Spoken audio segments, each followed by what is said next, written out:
కల్తీ సరఫరా కేసులో కీలక నిందితుడైన చిన్నప్పన్న భాగవతాలు ఒక్కొక్కటిగా వెలుగులోకి వస్తున్నాయి. తాజాగా టికెట్ల జారీ విషయంలో చిన్నప్పన్న ఆదేశాలతో భారీ దందా జరిగిన విషయం బయటపడింది.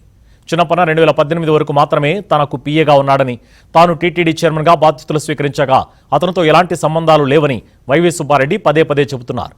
ఒకవేళ అదే నిజమైతే చైర్మన్తో ఎలాంటి సంబంధాలు లేని అప్పన్నకు ఒక్క నెలలో 6,000కు పైగా సుపథం టికెట్లు ఎలా కేటాయించారు? దీనిపై ఆ బ్యాచ్ దగ్గర నుంచి సమాధానం అయితే రావట్లేదు. 2021 సెప్టెంబర్లో చైర్మన్గా వైవి సుబ్బారెడ్డి సిఫారసుపై 595 సుపథం టికెట్లు జారీ అయ్యాయి. కానీ అదే నెలలో చిన్నప్పన్న సిఫారసు మేరకు ఏకంగా 6,433 టికెట్లని టీటీడీ అధికారులు జారీ చేశారు. చైర్మన్తో అప్పన్నకు ఎలాంటి బంధం లేకుంటే ఇదెలా సాధ్యమైంది? కేవలం 2021 సెప్టెంబర్లో జారీ చేసిన సుపథం టికెట్లు జాబితా మాత్రమే ఇది. ఇంకా వీఐపీ బ్రేక్ దర్శనాలు, ఆర్జిత సేవల టికెట్లు ఇచ్చారో ఊహించడం కష్టమే. సాధారణంగా ఒక్క ఎమ్మెల్యేకి రోజుకు 6 సుపథం టికెట్లు మాత్రమే ఇచ్చేవారు. అది కూడా వారానికి 5 రోజులే. కానీ చిన్నప్పన్న పేరు మీద 2021 సెప్టెంబర్లో ఒక్కరోజు కూడా విరామం లేకుండా రోజుకు సగటున 214 టికెట్లు జారీ అయ్యాయి. అంటే ఏ స్థాయిలో చిన్నప్పన్న చక్రం తిప్పారో అర్థమవుతోంది.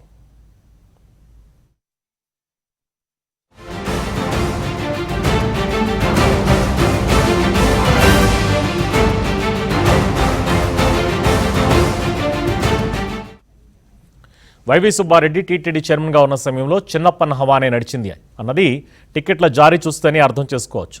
చిన్నప్పన్న కోరినన్ని దర్శన టికెట్లు అప్పుడు చైర్మన్ కార్యాలయం నుంచి జారీ అయ్యేవి. అప్పటి చైర్మన్ కార్యాలయ సిబ్బంది చిన్నప్పన్న ఫోన్ చేసి చెబితే చాలు ఇష్టానుసారం టికెట్లను జారీ చేసినట్లు తెలుస్తోంది. వేల సంఖ్యలో దర్శన టికెట్లు పొందుతూ చైర్మన్ కార్యాలయానికి ఆయన చిన్న బాసుగా వ్యవహరించారని అప్పట్లో ప్రచారం కూడా ఉండేది.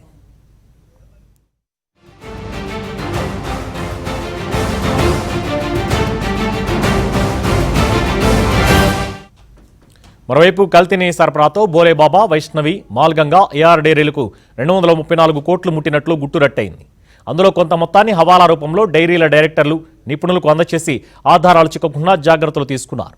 డైరీ నిర్వాహకులతో బేరాసారాలు, బెదిరింపులు, ముడుపుల వ్యవహారాలను చిన్నప్పన్నే చక్కగా నడిపించారు.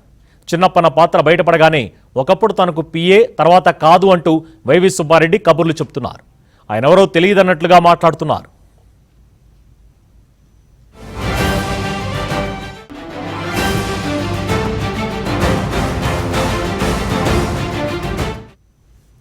కమిషన్ ఏజెంట్ పీపీ శ్రీనివాసన్ డైరీలో రాసుకున్న లెక్కలు సిట్ బయటికి తీసింది.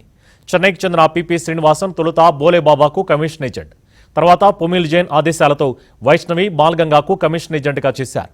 ఆ డైరీలు టెండర్లలో పాల్గొనేటప్పుడు అవసరమైన డాక్యుమెంట్లు పోర్టల్లో అప్లోడ్ చేయడం, టీటీడీ అధికారులతో బిల్లుల గురించి సంప్రదించడం శ్రీనివాసన్ పని.